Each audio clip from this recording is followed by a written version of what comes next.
have a little bit of a cold, so if I sound weird, I'm sorry. But hey guys, it is Katie. I look like a dark witch right now trying to cast a spell on you. But I got a haircut and I like the sweater and I got new lipstick and I liked it, so whatever, bringing back my fall grunge a little bit. Well anyway, I want to do a video over something that even I'm still learning about. It's a hard thing. I'm gonna do a video over long distance relationships because I'm still learning it. I'm still learning what to do, but I feel like I have tips to help all you people going through the same thing. So, as you know, as most of you of course know, Jacob's in college right now. I'm here as a senior in high school, and I got another year left, obviously. He's not that far away, but I don't get to see him that often, and it's been very hard on both of us, and it's been a hard transition for him. It's been a hard transition for me, because all of a sudden it's like, where'd you go? And I've tried making this video twice already. I've tried filming it like twice. One I did a week ago when I was still dealing with it and it didn't end up well. So many people will try to make you feel better. They'll try to talk to you. They'll be like, you'll get over it. Things will be better later on. And another I tried doing a few days ago when I was really salty about something, and that didn't end up well either. Secure still, because someone else already broke those pieces, and once those pieces are broken, it's hard to repair them ever again. So yeah, you're never seeing those videos. You'll just see those clips I just showed you, that's it. But I wanted to give some tips, some 5 tips on how to make your relationship, your long distance relationship last. Or make it a little easier, at least last a little longer, because 70% do not last, but there's a way you can be that 30%. There's a way you can be like how me and Jacob really want to be that 30%. There's a way you can do it. The first thing you have to do to be, most of the relationships that end because of long distance is because they don't talk about the parameters. That is something Jacob and I had to do right before he left, and that's something you need to do before that person leaves. If they have already left by now, call them on the phone or FaceTime them so you can see them face to face and have a serious conversation about your parameters. Your parameters are, how long is this going to be? When are you going to visit? And just like, is the relationship worth holding on to? Those are some of the things you need to talk about. And I know the last one especially is a really hard one to talk about, but if you really feel like it's worth it, and if he does too, or she does, or whoever, then I say go for it. Because Jacob and I both talked and we both think it's worth it. So we've talked about it, we talked about all the parameters, and that's honestly the way to keep the relationship steady and to help it grow a little more. Because most couples, when they go on, like say one person goes to college and the other person stays, the one thing that really most of them just draw back on is the fact that people don't talk about the parameters. If you talk about the parameters, then that means no surprises. If you talk about like how you're gonna message each other, how are you gonna talk to each other, are you gonna call, are you gonna text, or what are you gonna do? If you don't talk about how long it's gonna be, or if it's even worth it, then you're not going to make it.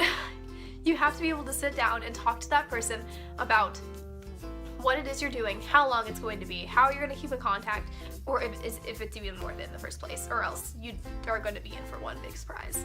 Tip number 2, I was about to say another thing, but you know, tip number 2, I did say 5. Tip number 2, text or call in moderation. Because the thing is, with texting nowadays, you can get burnt out very quickly. You can get burnt out, you can come off as clingy, things can happen to the point where it could be like the thing destroying a relationship. So text in moderation. Like if say they're in college and they need to study, let them go study. Don't bother them and let them text you when you're done. When they're done, then they can tell you, and then you can finally text for a little while. Like Jacob and I, we text for maybe, like there'll be times where he's just walking to class and he'll text me really quick, or right before, like he'll get to class early and he'll text me for a little while and then tell me the class is starting, and then I won't bother him. Sure, I made that mistake the first week because I would just keep texting him and I felt really bored, so sorry babe. And see, I made that mistake, which made me come off as clingy for a little bit because I didn't realize how much he really needed to study and stuff like that. That's one thing you need to really worry about, is how much you really talk, because it could easily get burnt out and things can happen. Number 3, plan a visit. They could be miles away, they could be 20 minutes away. Plan times to go visit them, because if they don't get to see you, like after a while, like if it's been a few weeks, they probably want to see you, and you'll probably want to see them.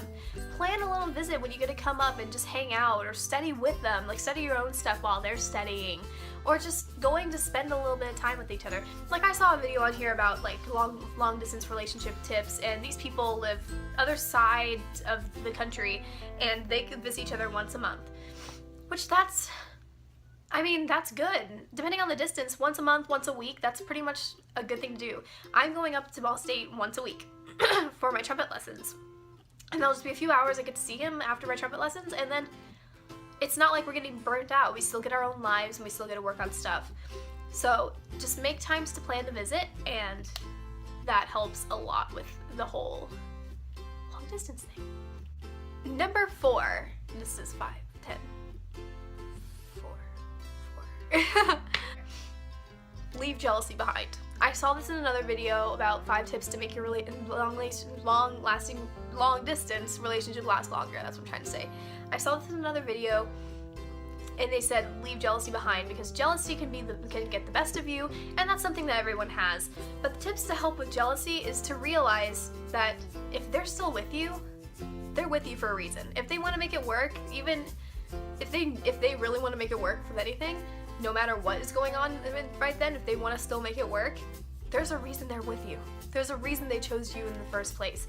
You have to let yourself not get jealous of so many things. Because if you get jealous, it'll get the best of you, and then you'll start becoming clingy and start worrying and doing all this stuff. Because I know me, I'm a worry worm, and I worry about everything. But nowadays, jealousy isn't a thing I deal with, because I know who I am, and I know that like I was chosen for a reason.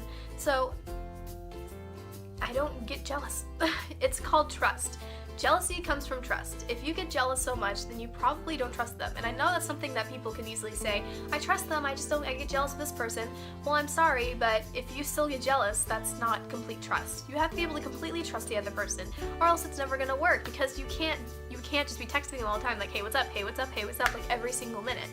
You're never gonna know exactly what goes up there, what goes on over there. You have to be able to trust them to know that they're with you, and they're not gonna do anything to hurt you. Number 5, this one is a hard thing to talk about, but sometimes it is needed. If you or the other person really need it, take a break. If you need to take a break and not reevaluate the relationship, but get everything on your side better, just make everything better, and work on yourself. If he needs to work on himself or herself, or whoever needs to work on themselves, and then work on the relationship together, you can take a break. Taking a break, people think taking a break means you're gonna break up. That's not what it is. Taking a break is what they say, taking a step back. And to me, taking a break is fine. I like that actually, because you may not want to break up. I know that there are a lot of people who just don't want to break up, so they take a break, but because they need time for themselves. Taking a break just means you need to work on yourself and see where your life is going, and see and see what you need to do for yourself before you start worrying about other things. Like, for instance, if that person's in college and you're back here and they need to take a break because there's so much going on in college. There's a lot that goes on in college. I had no idea. But let's just say they need time to think about everything and worry about all the big responsibilities. That's a valid reason. That's okay. If they need to take a break and work on it, then that's okay. If you need to take a break and reevaluate everything that's going on your end and try to work on your grades so you can get into college, then take a break.